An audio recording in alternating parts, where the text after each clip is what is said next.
Thank you, and thank you for the opportunity to come and talk to you and tell you a bit about the Academy and what we're doing. Like Jason, I'm going to try and balance notes and clickers, so bear with me. But who are the NCTA? Well, we're a new organisation. We were set up just a year ago, and we're jointly funded by central government. You heard people mention earlier the Coastal Communities Fund, and we were actually a round one project. We were one of the first ones to be announced. We're also funded in part by Bournemouth Borough Council and Bournemouth University, so you'll understand in a minute why a lot of the focus has been on Bournemouth thus far. But our focus really is on what matters to industry and delivering the skills, support and systems that industry needs in order to deliver a better visitor experience. We were started to help create jobs and boost economic growth, but we're actually also testing a way of developing and a model that can be applied on a national basis for everyone. And we are started in Bournemouth, but the other key focus is our national aspect, and the end game is a knowledge bank and a virtual learning environment that brings all of the learning of everything we've done and all of the things that are happening around the country, and I know some really great stuff happening here in East Lincolnshire, to a forum that's available to everybody so that everyone can learn from each other's mistakes as well as what's worked well. So we are starting in Bournemouth, I'm not going to hide that from you. But the role of Bournemouth is our laboratory, we call them. So we're testing lots of different things out on them to see what works and what doesn't work, and understand why something does or doesn't work. The Bournemouth programme in particular focuses around a number of key areas, and I'm just going to run through those quickly for you. The first one is an experiment in what we're calling coastal zoning and the impact of creating a brand new attraction. The Academy is working with the Council's Seafront Department to help deliver the Coastal Activity Park. What this is doing is actually concentrating all of the water sports and activities that happen across the beach into a 1 kilometre space. And the idea is that it's for residents and for visitors. Phase 1 of the park opened just a couple of weeks ago on the 12th of April, and features a range of beach and water-based activities, and then phase 2 developments will start to take place throughout this summer. And I don't know how many people in the room know Bournemouth particularly well. Any show of hands, who knows Bournemouth well? Wow, good, okay. So the area that it's at is in a place called Boscombe, and Boscombe's a very deprived area. It has been for a number of years, and it's the sort of place that I actually worked there about 15 years ago.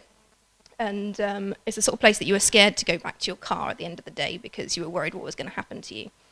And so after the launch, to see some of these feedbacks in the press saying, you know, we haven't been here for ages, but I think it will encourage people to come to Boscombe. That's the aim of the project. That's part of what it's about doing. It's about regenerating a space that was otherwise not particularly popular. And what we're doing is helping to measure that success and understand how that all fits together and what impact it has on the destination as a whole. Is it something that actually just takes the visitors that would have gone to a different part of the beach to Boscombe and therefore doesn't really have any improving aspect? Or does it actually generate more people coming and more people coming more often?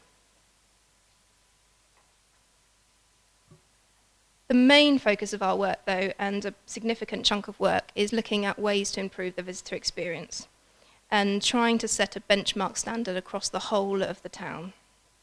We're measuring whether the theory that an improved visitor experience increases spend, recommendations, length of stay and repeat visits really is true. So we've focused our areas within the visitor experience on trying to tackle these things. These were the things that industry told us they needed help on, so their staff having better knowledge of the resort, delivering a warmer welcome, a service that was befitting of the place, and utilising the people that really are champions. You know, everyone knows your own area much better than someone like us coming in and telling you about it. So how can we use that knowledge? Our residents campaign was looking at how we can engage residents in the experience, and we started that process by asking them, what do you think of tourists? And I like working in the tourism industry. I love working in the tourism industry, but I think we will all secretly admit that there are certain times of the year when we don't like tourists. So that was no surprise that that came out. But what we were trying to do was understand their passion for the place and why they love Bournemouth, and get them to share that with tourists and in a way that benefits everybody, and help them understand that without tourism, Bournemouth wouldn't be the destination that it is, and it wouldn't have the wide range of facilities that it does. But also to really give them a sense of how important it is to the economy. Similar to the stats here for East Lincolnshire, it's worth £500 million to just the Bournemouth Borough Council area, and that's just one part of the conurbation. So it's big business and it's very important. Without a doubt, though, the most significant success that we have had in the Visitor Experience Programme has been our Bournemouth Ambassador Programme. This is a free online training module that takes less than an hour to complete, and basically gives anyone involved in the visitor economy with an overview of the destination and basics in customer service. When we say anyone involved, we literally mean anyone involved, from the ice cream seller to the manager of the general hotel, and retail is very much part of that experience, so we've been pushing it out to all of the retailers in the town as well. We were very pleased to reach 1,000 ambassadors earlier this year, and actually I checked the numbers yesterday before I came, and they're almost at 1,300 now. So as a result of that, we've reinvested into the site. The feedback we got was that it was a bit boring, wasn't very exciting to do, and it wasn't mobile friendly. So you saw from the earlier pictures, that's the new revamped look. It's now hopefully going to be even more accessible to even more people. Our aim ultimately is to have everyone in the town have done it.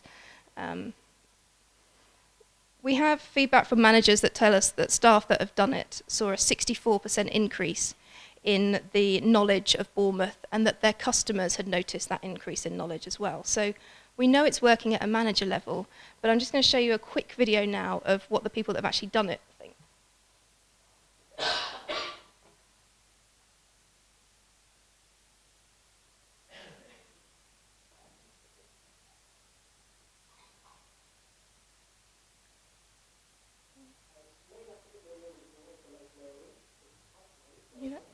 Can you hear that?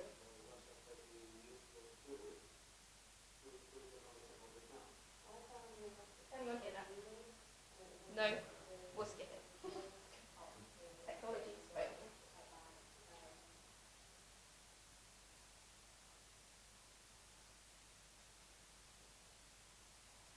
failing.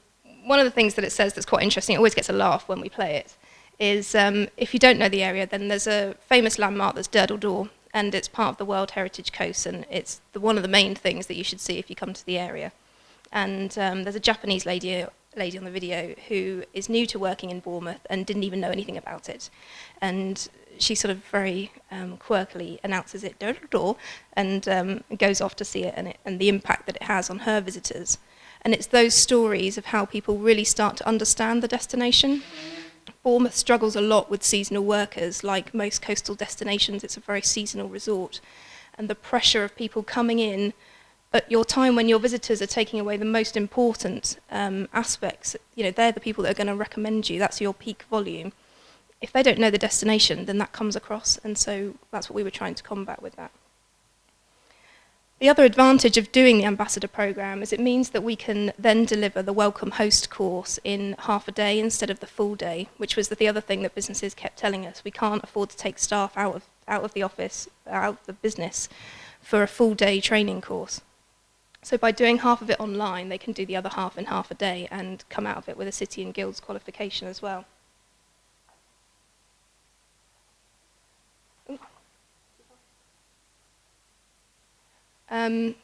We also ran some familiarisation visits, so we paid for and ran some bus tours that took people around Bournemouth so that they could get to know it. This was, again, aimed at reception staff predominantly, but anyone working in the visitor economy. They were very popular. We did quite a few of them, but everyone said they took too long out of the business. So this year we're trying something different. We're doing a resort-wide induction programme. So we're pulling people into a room for an hour and giving them an intense overview of the destination so that, again, they're getting another way of learning about the resort. One of the other things that the individuals working in the destinations told us, and this was especially prevalent in the seasonal workers, was they didn't really feel part of Bournemouth. They were coming in to work in the destination for just a very short period, and they didn't really get time to know it or love it or understand what it was all about. So we created this staff handbook, which is to welcome them to the town and again explain to them why the industry is so important and what role they play within the industry. The other aspect of the Visitor Experience Programme is our customer care, and this has a couple of different assets, but it's focusing on promoting awareness of the importance of good customer care and rewarding it when you see it in action. So trying to take away what we were talking about earlier in terms of the award schemes having to fill in forms, this was a quick way of saying, wow, that was really good service I just had, here's a nomination, and taking all of the paperwork out of it. We had 75 nominations last summer. There's some samples here. But very early on in the scheme, very early in the summer, we realised that what one person considers service excellence isn't necessarily another person's opinion of service excellence, and of course it's extremely subjective. So we worked with the university and came up with a 5-step framework that we put it through. And this was built, we looked at Welcome Hosts, we looked at some of the work that the Olympic Games makers had done and all the other schemes that existed, and just tried to pull together what were some of those key elements. And now what we do is we put all of the nominations through this framework, and they end up with a score that we then go through a process of issuing the actual awards. The champions are the actual people that deliver the awards, and they're basically individuals with power and influence within their business or within their sector to champion best practice in customer service and recognise it in action. So they're our voice out in the community and spreading our word. My team is only 9 people, so the network of over 100 champions that I've got are key in order of filtering through all the different businesses within the town. Very much linked to the Visitor Experience Programme is looking at ways of testing different types of business support and training. So understanding businesses' challenges and priorities and what we can do to reduce some of those barriers to growth. Our training programme identified particular needs for Bournemouth. There was a huge list, but we tried to focus on a couple of key areas where we thought we could make a difference and where no one else was operating. So customer service we touched on earlier.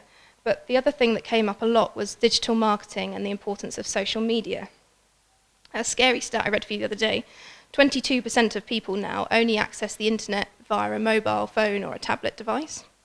But when you look at the number of businesses that have a website that's mobile friendly, it's nothing like, it's sort of 5 to 10%. Jason probably knows the figure much better than I do. And so if you're not got a site that's responsive to those mediums, you're effectively ruling out 1 in 5 of the population, which is quite a scary thought. So the training that we were doing was looking at how to get your site, your business, into those digital platforms. And we also looked at management training. We've operated 9 face-to-face courses so far, and those that went on the courses said they improved in knowledge and confidence, which is great. But we do struggle selling some of them, and so we went back to businesses and said, you asked for it, we've offered it, why aren't you taking it? And the other key thing that came out was quite interesting, actually. We weren't expecting this. They were saying that, yes, they wanted digital media training and they wanted social media training, but they didn't want to do it with anyone else because they didn't want to have to confess that they don't know what they're doing. So what we're now doing is offering those sorts of trainings on a one-to-one basis so they can confess in private and just learn what they need to learn rather than, you sit in a training course and you learn all the bits that you already know and the one bit that's interesting they skip past. So they've been very popular, I have to say. The other thing that we're trying to do is bring some of the big key players in the industry to the town and give them a chance to have a voice.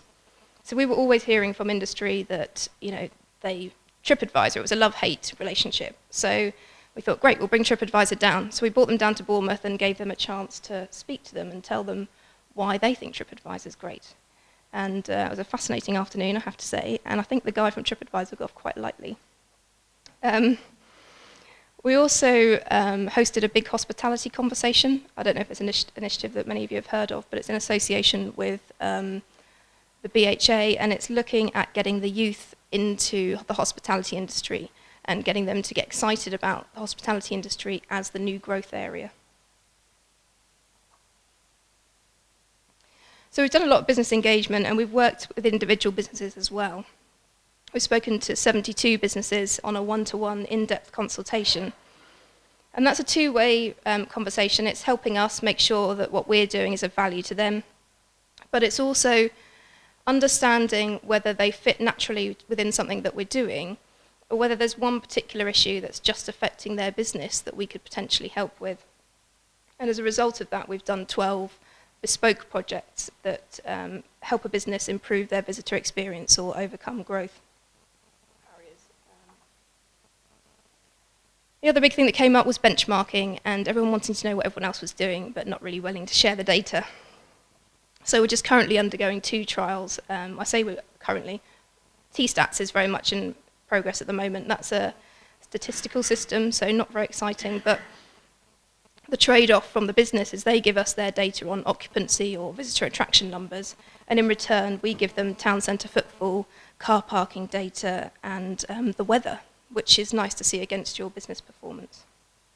The satisfaction tracker is something that we're just about to launch, and that is for a business particularly aimed at those small to medium-sized businesses that don't belong to a chain or a brand. It's a way of them getting feedback without them having to do anything. So we provide them with a site that's hosted, and they send a link out to their customers, and their customers fill in a quick questionnaire. There's an element of the same questionnaires across the whole resort, so that we get an overview of what's going on across the whole town, but the individual businesses get to see what's going right or wrong in their business and how to tackle it. One of our partners is the university, and so we're working with them on bridging gaps in coastal tourism research. As soon as you start to look into how much research or knowledge there is on coastal tourism, there isn't really very much. So we're trying to overcome some of that. And our focus is very much on making sure that what we do is accurate. So if we quote something, we believe it's true. Making it accessible, so taking out the jargon. When I get a report from the university, it's about that thick. And we try and cut it down to 1 page or 2 pages max, so that it's just the key facts that you need to know as a business.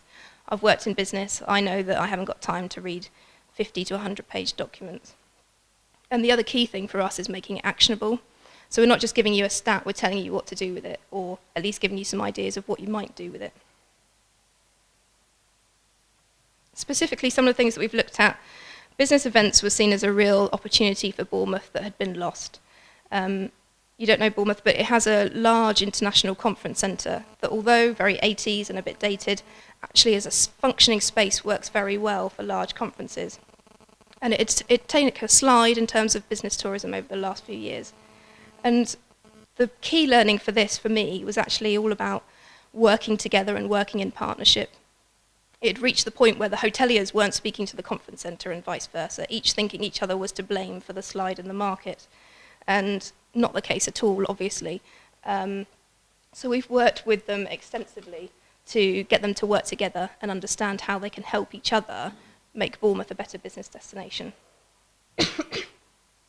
Shoulder season is the other hot topic. So we're just coming to the end of that piece of work at the moment. But some of the early findings are the importance of tapping into the local market for the shoulder season and really capitalising on VFR or extending what we call duty trips. So if you've got to go see someone for a wedding or some other event, how can you turn that into a break and make it much more interesting? But also the importance of selling the benefits of the quiet season. You know, it's great in Bournemouth in November, you can have the beach to yourself. That's a selling point if you want to get away from it all and really get that sense of space that you get from the coast. And health and well-being, Chris touched on earlier, the links between the care industry and tourism and how you make a destination inclusive for anyone who's suffering from any type of medical condition. So we're not just talking about, you know, people that are wheelchair bound or have some disability, but actually, you know, if you have a medical condition, how can you really enjoy a tourist experience in a coastal destination? The other big piece of work that we're trying to do is understanding the customer journey, how they interact with digital, how to make your destination smarter, and how to change the way that we provide them with information so that the visitor gets the information when they want it rather than just when they can find it.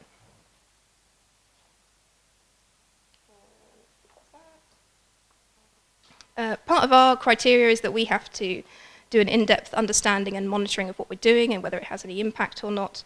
But with everything that we do, we make that available to the trade as well. So we had to understand in depth who the visitors were so that we know what difference we've made in 2 years' time. But we've made that available to the trade so that they understand who the visitors are. To a certain extent, it's what they already know, but it's confirming that and making sure that they really understand how important, for example, repeat visitors are. And what are the growth markets? Well, I've just put a few suggestions up here that keep coming up whenever I speak to a coastal destination. But what we're doing is some market research into those and collating what already exists out there to look at what potentially are the opportunities for a different destination or a different business. I just thought I'd share this with you. We just literally had this one back, the family market, and particularly preschool, which has come up a lot in Bournemouth, and what people were expecting now. And you know, there's the basics of they expect a cot, but they want it guaranteed. They don't want it to be on request. But actually, if you want to go the real extra mile, the things that you have to deliver are things like children's cutlery. If you're a self-catering provider, they want the non-slip bath mat, so they don't have to worry about packing it themselves. Free kids meal, or I have a little girl, and we were recently on holiday abroad, and I was really wowed by the fact that when I arrived at our accommodation, they'd provided rubber ring and armbands. It sounds really simple, and it was cheap. It was just from, I think, Wilkinson's or Poundland or somewhere, but to me, that was great. Wow, my child can get straight in the pool without me having to rush down to the shop and go find something. Fantastic. But these are the sorts of things that people are offering internationally. And if you want to compete in that market, it's the kind of level that you need to raise your business to operate in this country. The final aspect of the academy is really delivering all of that knowledge into what we're calling our knowledge bank. If anyone has a better name, please let me know. But this is where we'll share best practice from both what we've been doing and around the country, everything that we've learned, what went well, what didn't work well, and why. All of the market research that we've picked up and the opportunities for growth will all be on there. And the training provision and what works, if it can be converted into a virtual learning course, we'll be doing that as well. Just to finish there, I thought I'd share with you just some of the things that we've managed to do in year one, but what I was really trying to highlight there was that at the minute we have 50 projects that are undergo just in Bournemouth, so we're trying to do a huge amount of work in a very short space of time and understand what works and what doesn't. So things are changing all the time. Please keep in touch with us to find out more. And just a quick recap there on what we're all about, and it's about job creation and economic growth, but also delivering a resource that's vitally needed for coastal tourism. Thank you.